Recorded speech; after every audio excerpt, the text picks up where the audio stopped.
San Pedro, cité balnéaire du sud-ouest de la Côte d'Ivoire, dans la région du Bas-Sassandra, à plusieurs dizaines de kilomètres de la capitale économique, avec plus de 164 944 habitants, est l'une des villes de la côtière qui a énormément souffert du manque d'infrastructures routières adéquates. L'accès à cette ville portuaire par la route était depuis des années en arrière un véritable enfer pour les usagers de la route, car fortement dégradée par endroits dû aux eaux pluviales. Mais aujourd'hui, on note un impressionnant changement. Cette route jadis infernale, reliant les autres villes du littoral, est devenue praticable. Ajoutez à cela, la population a accueilli avec une immense joie les travaux d'embellissement de leur ville. Les travaux en question ont constitué à la rénovation des différentes voies de ramification des quartiers, redonnant ainsi un éclat et un paysage attrayant à cette ville touristique. Il s'agit de 22 km de voirie et d'une aire de stationnement pour poids lourds. Il faut noter aussi l'exécution de certains travaux, notamment l'extension et le renforcement du réseau électrique. Toutes ces réalisations s'inscrivent dans le cadre du projet d'infrastructure pour le développement urbain et la compétitivité des agglomérations secondaires, en abrégé PUDICAS, coordonné par le PRICI, projet de renaissance des infrastructures de Côte d'Ivoire, et autofinancé par la Banque mondiale. La moitié d'ouvrage délégué a été confiée à l'Agence de gestion des routes par le canal du ministère de l'équipement et de l'entretien routier. La moitié d'œuvre a été attribuée aux entreprises ICID, UETF et l'exécution des travaux à l'entreprise CGE. Conscient de l'enjeu et de l'impact social que ce projet pourrait avoir sur les populations riveraines, l'ONG ADELES, une structure intervenant non seulement dans le domaine de la sécurité routière, mais aussi dans le domaine de la santé, particulièrement au volet VIH-Sida, a été choisie pour accompagner le dit projet par une méthodologie de prévention axée sur la sensibilisation, le counseling et le dépistage. De ce fait, elle a organisé le samedi 30 mars 2019 au quartier Zimbabwe une journée de sensibilisation sur le VIH-Sida et la sécurité routière, au profit des populations et des travailleurs de l'entreprise CGE en charge des travaux.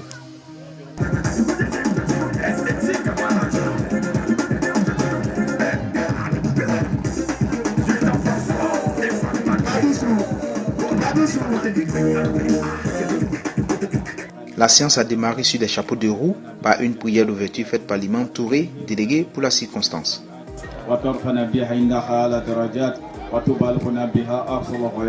بجميل الخيرات في الحياة وبار الإمامة إن الله تعالى وملائكته يصلون على النبي. À sa suite, le représentant du chef central du village de San Pedro, accompagné de la notabilité, prenant la parole, a remercié les initiateurs de cette cérémonie en mentionnant clairement les bienfaits du projet. À ce que cela se multiplie, pour que nous puissions vraiment toujours être dans la joie et l'allégresse. Nous donnons l'occasion à tout le monde ce matin d'être très attentif à toutes les interventions. Monsieur Ogba, directeur régional du ministère des Transports de San Pedro, a exprimé son assentiment, surtout son intérêt prononcé sur la question de la sécurité routière. Pour lui, c'est une aubaine la réalisation de cette sensibilisation qu'il juge d'ailleurs extrêmement porteuse au vu et au su des nombreux cas d'accidents enregistrés par jour. Un atelier régional sur la vulgarisation des tests du transport routier et de la lutte contre l'insécurité routière. Cette rencontre a connu la participation de toutes les autorités administratives des régions du San Pedro. M. Ignaoré, animateur en sécurité routière, est intervenu pour expliquer le bien fondé de cette sensibilisation en s'appuyant sur les avantages de cette dernière. L'importance que vous accordez à cette sensibilisation, parce qu'il faut le dire, quand on fait ce genre de sensibilisation, c'est pour vous les populations. Tiens, dans un premier temps, c'est la sécurité de la route. La sécurité de la route, c'est toutes ces dispositions que l'entreprise prend lorsqu'elle est en train de réaliser la route, lorsqu'elle est en train de construire la route. Vous verrez par moment des panneaux de signalisation qu'elle utilise, qu'elle place par endroit, là où elle exécute les travaux. À côté de cela, il y a le comportement de l'entreprise, c'est-à-dire ceux qui sont en train même de réaliser les travaux, parce qu'elles ont un responsable au sein de l'entreprise qui par moment les sensibilise et les forme aussi. On l'appelle l'environnementaliste de l'entreprise. Donc, effectivement, quand l'entreprise est en train de réaliser les travaux, elle va utiliser des panneaux de signalisation pour faire parler le chantier. C'est de ça qu'il s'agit, la signalisation, c'est-à-dire faire parler ton chantier. Généralement, vous allez voir ce panneau sur la route. Je vois qu'il y a déjà des panneaux avec des fonds jaunes, des panneaux de signalisation depuis le début là-bas jusqu'à la fin. Donc, je vais demander à quelqu'un de me dire à quoi sert ce premier panneau. Pour mettre en contribution la population, l'animateur a jaugé le niveau de connaissance des participants par des questions sur la thématique exposée. Est-ce que vous pouvez nous dire c'est quoi ce panneau-là, à quoi ça sert? On peut prendre quelqu'un d'autre? Quelqu'un qui se démarque? En fait, c'est un échange. Nous ne sommes pas venus. Ouais, je me nomme Bama. J'avais dit que attention aux travailleurs. D'accord. Attention aux travailleurs. Bon, pour lui, c'est quand même important de savoir ce que ça veut dire. Une note passable donnée à la population a poussé l'animateur à cadrer son enseignement autour de la signalisation verticale, les panneaux d'indication, des limitations de vitesse, la signification des différentes icônes des travaux publics, expliquées en détail. On a encore vu la chose. Donc, si j'étais par exemple dans une vitesse, je dois ralentir. Si j'étais en train de peut-être téléphoner et puis je marchais sur la route, je dois accrocher pour regarder c'est quel danger.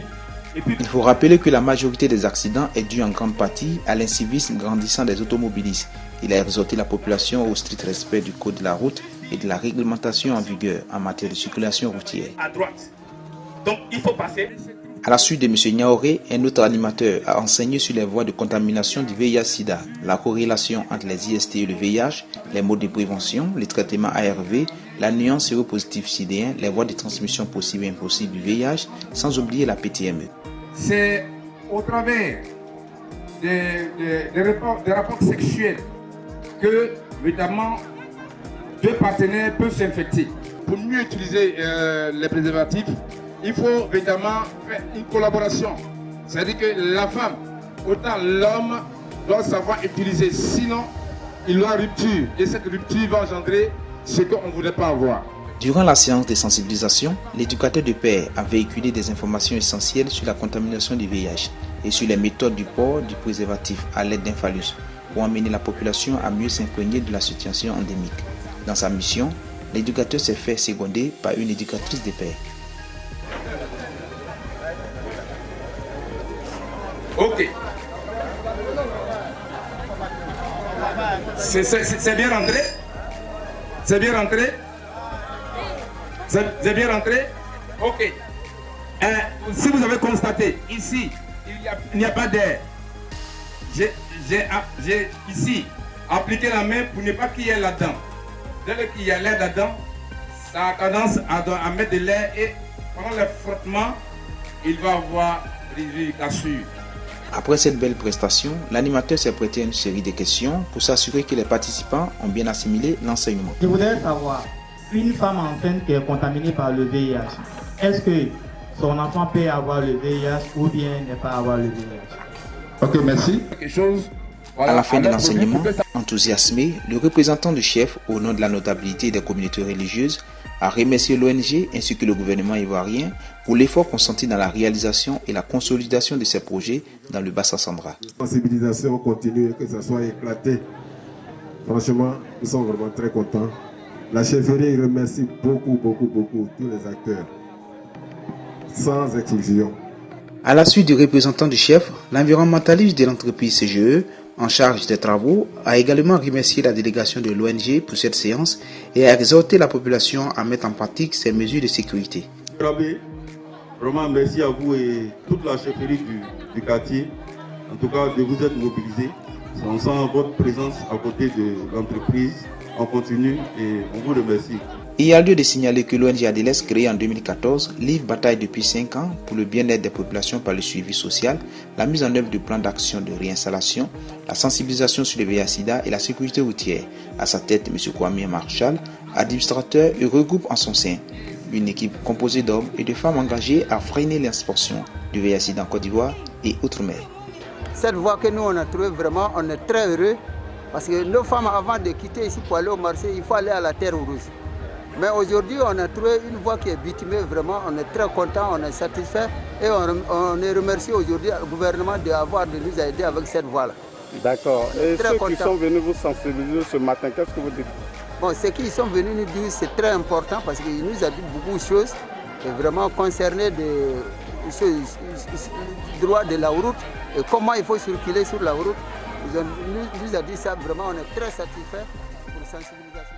Cette sensibilisation était plus que nécessaire au regard des estimations du nombre de personnes atteintes du VIH dans le monde. où chaque année, de nouvelles personnes sont infectées par le virus et fait près de 1,8 million de morts.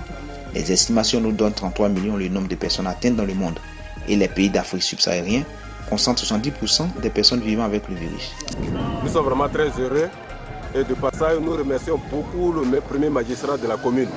Nous sommes vraiment très contents de nous avoir donné l'occasion d'être vraiment instruits ce matin en parlant du VIH-Sida et de la sécurité routière. Je crois que des dispositions seront prises pour ces enseignements pour nous éviter vraiment beaucoup de choses, surtout les accidents et puis les risques. Vous allez remercier ceux qui sont venus vous sensibiliser. Effectivement, comme je l'ai dit, nous les remercions grandement. Adélès et puis CGE, c'est vrai. Vraiment, nous sommes vraiment très contents. Et comme je l'ai dit, je souhaite après à ce que cela se répète à tout moment, parce que l'homme vraiment il est toujours difficile à comprendre. Et si cela se répète, je crois qu'au fur et à mesure, tout va aller dans de très bonnes conditions. Mais encore de plus, nous remercions beaucoup le premier magistrat de la commune. Merci beaucoup. Il est peut-être utile de signifier que nos expertises ont révélé que les ouvriers qui migrent vers d'autres chantiers, loin de leur domicile d'origine, sont continuellement en contact avec la population d'accueil et avec lesquelles naissent des échanges interpersonnels par lesquels existent en toile de fond les rapports sexuels.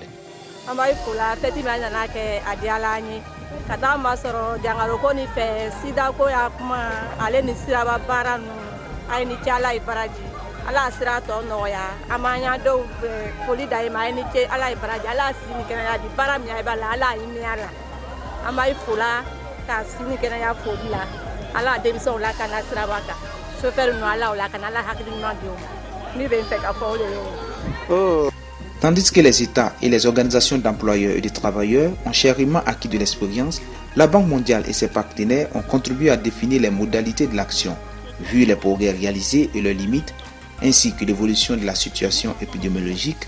Il y a lieu d'affiner encore les réponses et de renforcer les mesures. De plus, les efforts axés sur le monde du travail s'insèrent dans un cadre beaucoup plus large et devraient être étroitement coordonnés avec les actions menées sur d'autres fronts.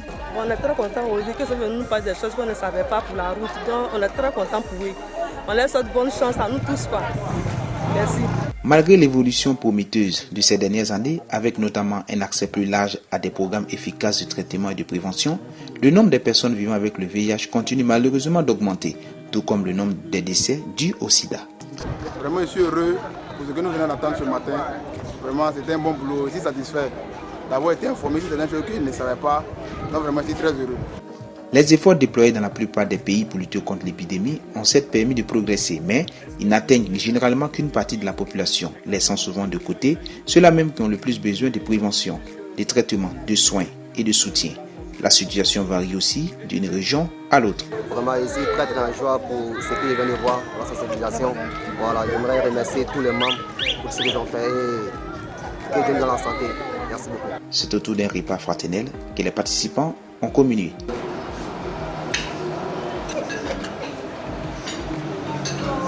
C'est sur cette photo d'ensemble que la cérémonie a pris fin, avec en filigrane une lueur d'espoir de voir un jour l'éradication de cette maladie contagieuse et la réduction considérable du taux de mortalité dû aux accidents routiers. Like a bird on a tree, I'm just sitting here.